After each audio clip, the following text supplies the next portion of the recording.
Welcome back की बात हो रही है पाकिस्तान सुपर लीग सीजन 11 के हवाले से। इस्लामाबाद यूनाइटेड वर्सेस रावलपिंडीज मैच इस वक्त चल रहा है। रावलपिंडीज 137 रन के ताकुब में 94 रन बना रही है। 3 खिलाड़ी उनके आउट हो गए। मोहम्मद रिजवान जो कि एक अच्छी इनिंग्स खेल रहे थे, 45 रन पर आके वो हिम्मत हार गए। 42 रन की कामरान गुलाम ने इनिंग खेली है। मीनवाइल हमें ज्वाइन कर लिया अहमद कुरैशी साहब ने। अहमद साहब अस्सलाम वालेकुम।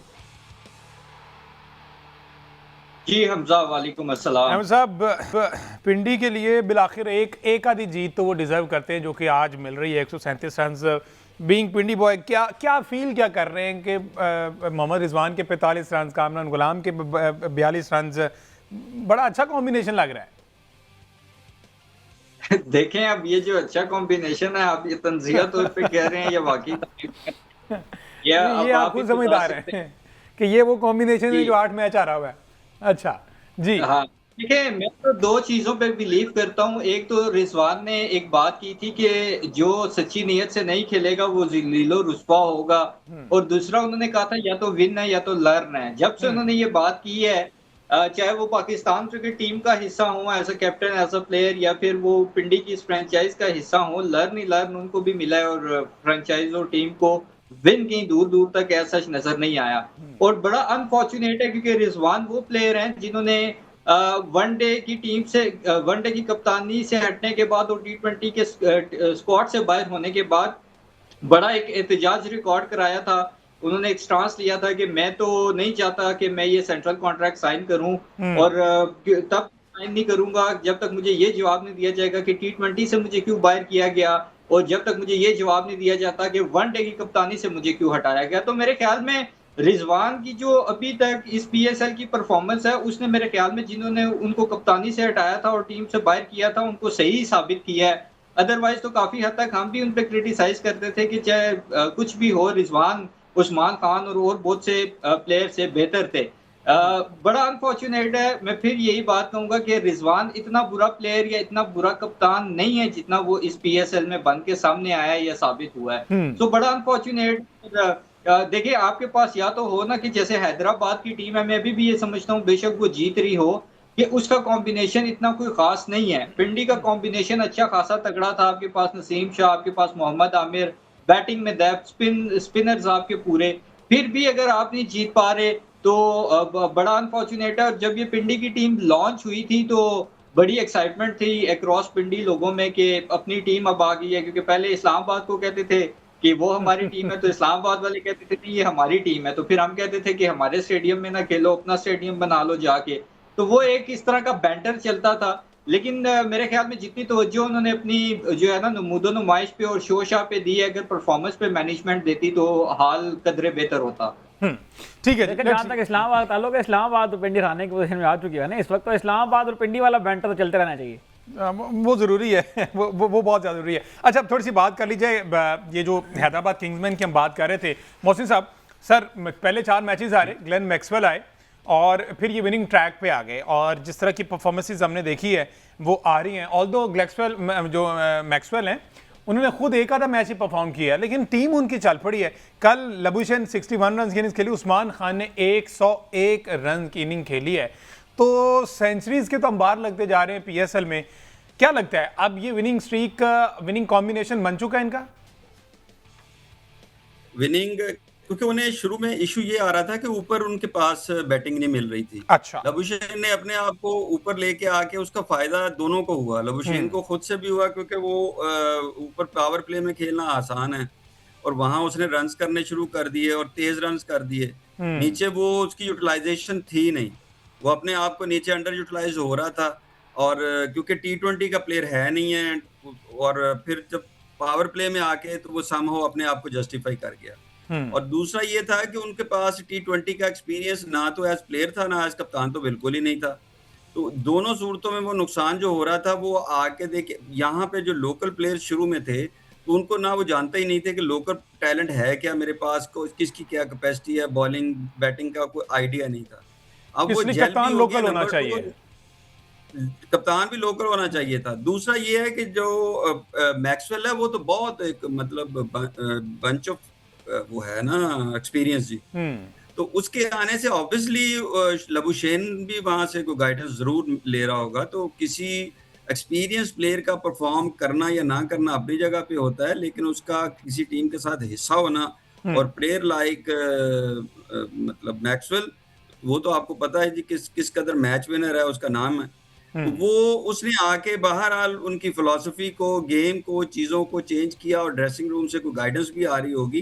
और सबसे बड़ा फर्क वही है कि उन्होंने जो टॉप ऑर्डर में लबुशेन खुद ऊपर आ गया ना, उनके पास नहीं साइन भी नहीं कर पा रहा था। फिर 2-3 दफा उन्होंने वो दूसरे माज वगैरह को और जिनको भी ट्राई किया, एक में कर रहे हैं, दो में नहीं, तो कंसिस्टेंसी नहीं है। अब वो देखें कि लबुशेन ने कंसिस्टेंसी से स्कोर कर रहा है और नीचे नहीं हो रहे थे, ऊपर उसने पावर प्ले को यूटिलाइज करना शुरू कर दिया। तो ये एडवांटेज उनका कॉम्बिनेशन में आने से ऊपर से फिर मिडिल ऑर्डर को थोड़ा सा जो रिलैक्स आया ना, तो वो अब चेज करना शुरू हो गया, बिल्कुल उससे ठीक है। बेहतर हो गया। तो उस्मान की तो जो इनिंग थी, आल्दो उसकी 4 सेंचुरियां हो गई हैं, आईपीएल में सबसे ज्यादा स्कोर बनाने वाला हो गया, पीएसएल में, लेकिन इसके बावजूद वो कंसिस्टेंट नहीं हम कह सकते। अब किस मैच में उसने क्या कर देना वो वही जानता है, वो कुछ समझ नहीं आती। बिल्कुल ठीक है। अहमद सईद साहब, सर हैदराबाद किंग्समैन। देखें, सबसे पहले तो मोहम्मद, ये जो उस्मान खान के ऊपर बात हो रही है, इस पर मैं कमेंट कर दूं। देखें, उस्मान खान के अगर हम पीएसएल के नंबर्स पर गौर करें तो उनके पीएसएल के नंबर्स बहुत अच्छे हैं। उनके वहाँ पर 158 का स्ट्राइक रेट है और 38 की उनकी एवरेज है पीएसएल में, 4 सेंचुरियाँ हैं। पीएसएल की वजह से टीम में लाए थे। लेकिन अगर हम यही जो आपने अभी बात की है, पीएसएल की वजह से आप जिस टीम में लाए थे, उस टीम में उनकी जो एवरेज है वो 19 की है और उस टीम में उनका जो स्ट्राइक रेट है 122 है। तो बात यह है कि उस्मान खान को अगर तो आपने एक पीएसएल प्रोस्पेक्ट के तौर पर देखना है तो वो बहुत अच्छे हैं, लेकिन उस्मान खान को अगर आपने पाकिस्तान क्रिकेट टीम के प्रोस्पेक्ट के तौर पर देखना तो अनफॉर्चुनेटली वो हमें भी वहाँ, उस्मान खान भी हमें वहां पर जो है परफॉर्म करते हुए नजर नहीं आते हैं, जो कि इस वक्त प्रॉब्लम है पाकिस्तान के बहुत सारे प्लेयर्स का। बहुत सारे जो स्टार्स हैं जो पीएसएल में एक फ्लैशी इनिंग्स खेलते हैं या एक ऐसी इनिंग्स खेलते हैं जो फॉरन टॉक ऑफ द टाउन बन जाती है, तो लगता ये है कि हमारे जो प्लेयर हैं उनका थ्रेशोल्ड ये आ गया है कि बस वो उसी पर ही मुतमईन हो जाते हैं और उसी पर ही वो फील ले लेते हैं, चैंपियन वाली फील जो लेनी होती है। तो मुझे ये लगता है कि ये माइंडसेट का भी कहीं ना कहीं प्रॉब्लम है।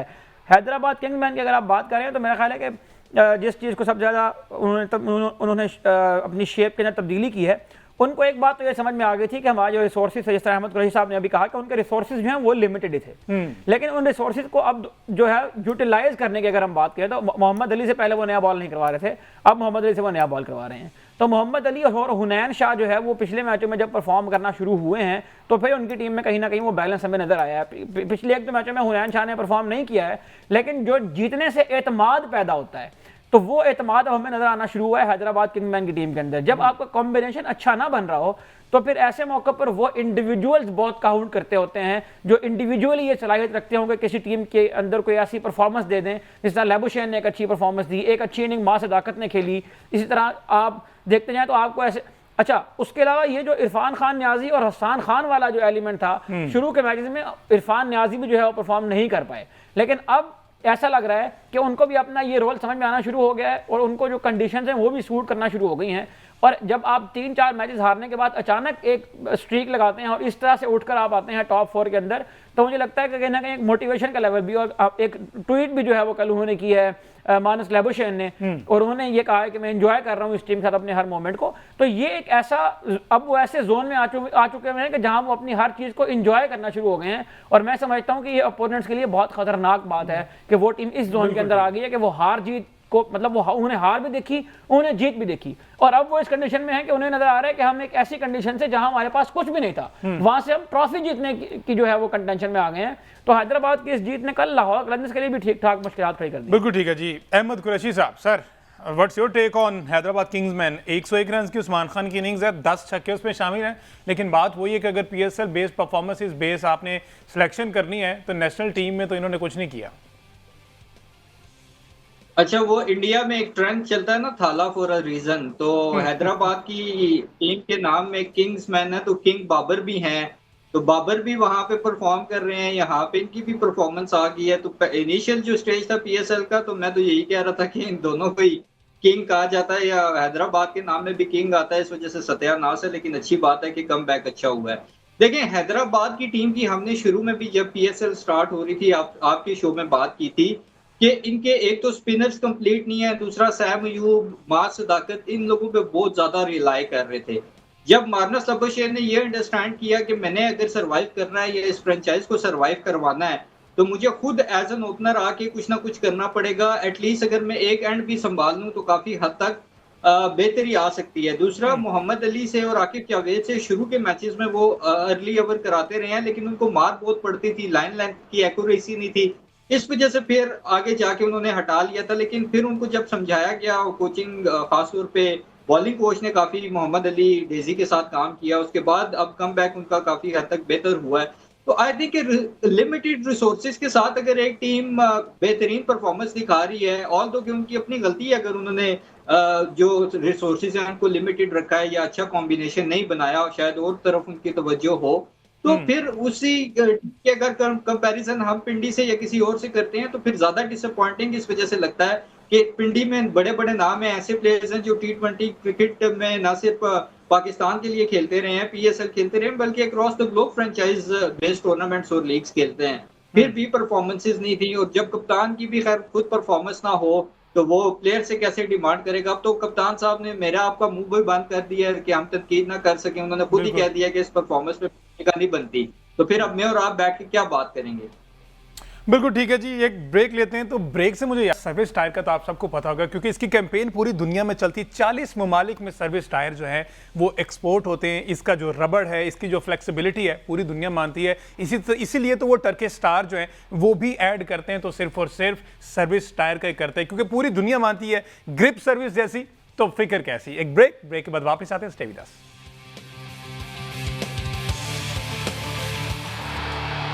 वेलकम बैक जी। बात हो रही पाकिस्तान सुपर लीग सीजन 11 के हवाले से, और कल जो पहले दूसरा मैच था कराची किंग्स वर्सेस पेशावर ज़ल्मी, जो कि पेशावर ज़ल्मी ने अपने नाम कर लिए, अनबीटन रह रहे हैं, टेबल टॉप कर रहे हैं, क्वालिफाई कर चुके हैं प्लेऑफ के लिए। कराची किंग्स के लिए खतरे की घंटी बहरहाल बज चुकी है, क्योंकि 8 मैचेस वो खेले जिसमें से सिर्फ और सिर्फ 3 जीतने में कामयाब हुए। 5 बैक टू बैक मैचेस, मुसलसल 5 मैचेस कराची की टीम जो है वो हार गई। इतनी माड़ी टीम वैसे है नहीं, जैसन रॉय हैं, डेविड वार्नर हैं, सलमान अली आगा जो कि नेशनल T20 टीम के कप्तान हैं, रिजा हेंड्रिक्स हैं, आजम खान है, खुशदिल शाह हैं, अब्बास अफरीदी है, मोइन अली हैं, शाहिद अजीज़ हैं, हसन अली हैं, इतने बड़े बड़े नाम हैं। मोहसिन साहब, सर परफॉर्मेंस उस तरह की नहीं है जिस तरह के नाम है। 182 रन बनाए, कारण माड़ा स्कोर नहीं था, लेकिन पेशावर ज़ल्मी है, रुकने का नाम नहीं ले रही। सर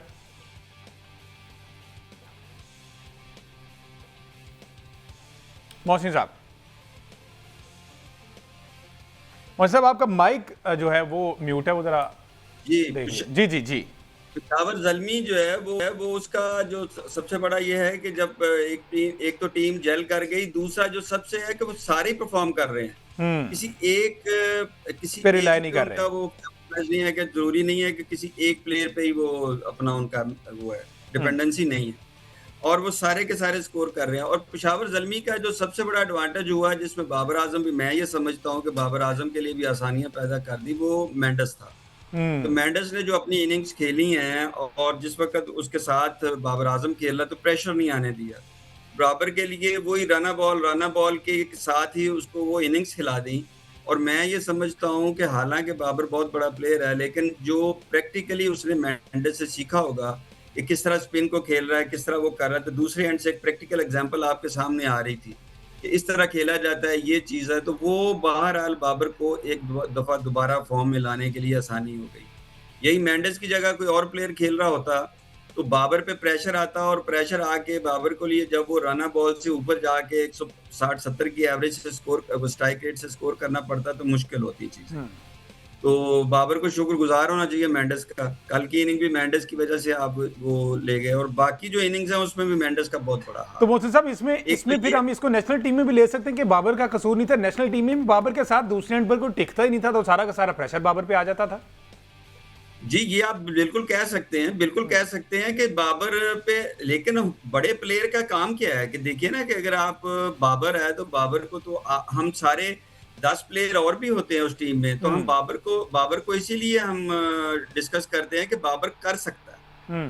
10 और के लिए हम बात नहीं करते, कौन सा अकेला बाबर ही हरा रहा है, बाकी दूसरे प्लेयर्स का भी कंट्रीब्यूशन नहीं आ रहा। मतलब फ्लॉप तो हमारी सारी बैटिंग हो रही है, लेकिन एक्सपेक्ट हम सिर्फ बाबर से करते हैं क्योंकि बाबर प्लेयर बहुत बड़ा है। तो इस वजह से मैं ये समझता हूँ कि बाबर अब ऐसी चीजें जरूर मुझे लगता यही है कि अब वो मतलब एक ऐसी फॉर्म में, जो एक मेंटल लॉक था जो उसके पास, वो टेक्निकली या एक फियर फैक्टर था, जो लास्ट इनिंग उन्होंने खेली है उसमें बड़ा फ्रीली खेले हैं। वो शॉट्स जो बाबर का खासा थे वो उसमें उन्होंने खेले हैं, फ्रीली खेले हैं, फियरलेस खेले हैं। ना उन्होंने स्पिनर देखा है, मतलब उसको उस्मान तारिक को भी खुल के खेले हैं, इब्रार को भी खुल के खेले हैं। तो ये मुझे ये लग रहा था पेशावर ज़ल्मी का ये मेंटस जो है ना बहुत बड़ा एडवांटेज था कि वो उसने सारे के सारे मैचेस में ऑलमोस्ट परफॉर्म किया, बिल्कुल ठीक है, और उन पर प्रेशर नहीं आने दिया। जो वो कराची है, कराची और लाहौर को पता नहीं क्या हुआ, कराची जाके मुझे लग रहा है ये जो आपस में इनकी एक कोल्ड वॉर शुरू हुई थी ना वो भी इनको प्रेशर में कहीं ना कहीं इन्हें तकलीफ पहुंची है। तो वाकई उन विकेट्स को जाके ना वहाँ कराची में जाके कराची परफॉर्म कर सका, ना लाहौर कर सका, तो ना वो विकेट को अडॉप्ट करते। बाकी देखिए ना प्लेयर्स में एक रिदम होता है जी, आप तैयारी कर रहे होते हैं और जिस वक्त दो मैनेजमेंट्स आपस में लड़ना शुरू कर दें, प्लेयर्स आपस में एक दूसरे से हैंडशेक भी करना मुनासिब ना समझे, तो फिर ड्रेसिंग रूम का माहौल बजाय गेम बियॉन्ड क्रिकेट भी। बिल्कुल ठीक है जी, बिल्कुल ठीक है। अहमद कुरैशी साहब, सर आपके नजदीक क्या लगता है what went wrong with Karachi Kings और what's going wrong with Karachi Kings, क्योंकि मुसलसल 5 मैचेस कराची किंग्स की हार गई, आपके नजदीक क्या इशू लगता है? हमजा, किसी भी फ्रेंचाइज के लिए उसकी जो मैनेजमेंट होती है वो बहुत इंपॉर्टेंट होती है, और मैनेजमेंट में जो डायरेक्टर होता है टीम का वो काफी इंपॉर्टेंस रखता है, क्योंकि मैं काफी लीग्स में और फ्रेंचाइजेस में इन्वॉल्व रहा हूँ, इसलिए मुझे आइडिया है। अब कराची किंग्स का जो डायरेक्टर है हैदर अजहर, क्रिकेट पे तवज्जो देने के अलावा उसका हर तरफ ध्यान है। प्री मैच प्रेस कॉन्फ्रेंस हो तो वो खुद आके करता है, पोस्ट मैच प्रेस कॉन्फ्रेंस हो तो वो खुद आता है, हर्डल हो तो वहां पे वो बात करता है, पॉडकास्ट अगर होस्ट करनी है तो वहां पे भी वो खुद आ जाता है। फिर जहां उसको नजर आता है कि कोई कंटेंट बन रहा है, कैमरा ऑन है, उसके सामने वो आना शुरू कर देता है। मुझे ये समझ नहीं आती कि आखिर इस बंदे को कितनी एक चीप पब्लिसिटी या सस्ती शोहरत चाहिए, जब आपका जो टीम का डायरेक्टर है जिसका काम है परफॉर्मेंस को एनालाइज करना और उसके अंदर इंप्रूवमेंट लेके आना, कॉम्बिनेशन को बैलेंस रखना, हर एक चीज जिम्मेदारी उसकी है। वो जब अपनी शोभियों और शोधियों से नहीं निकलेगा तो टीम का तो दिवालिया निकलना है। अब कभी वो क्या कर रहा है, कभी वो क्या कर रहा है, कोई उसको पूछने वाला नहीं है।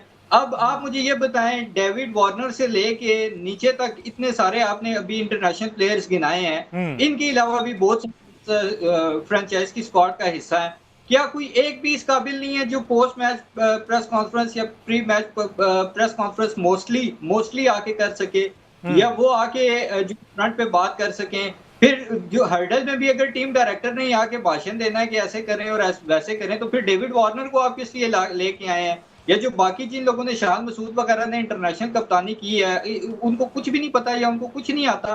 तो आई थिंक ये थोड़े से जब आपकी मैनेजमेंट और चीजों में इन्वॉल्व हो, इसी तरह आप हैदराबाद का भी देख लें, उनके ऑनर्स वो डोले दिखाने और WWE वाली बेल्ट उठा के ले आए थे, उस तरफ उनका ध्यान था। जब टीम पे फोकस हुआ तो परफॉर्मेंस ऑटोमेटिकली इंप्रूव होगी। पिंडी को भी यही शौकियां और एफिशिएंसियां जो है वो ले डूबी हैं।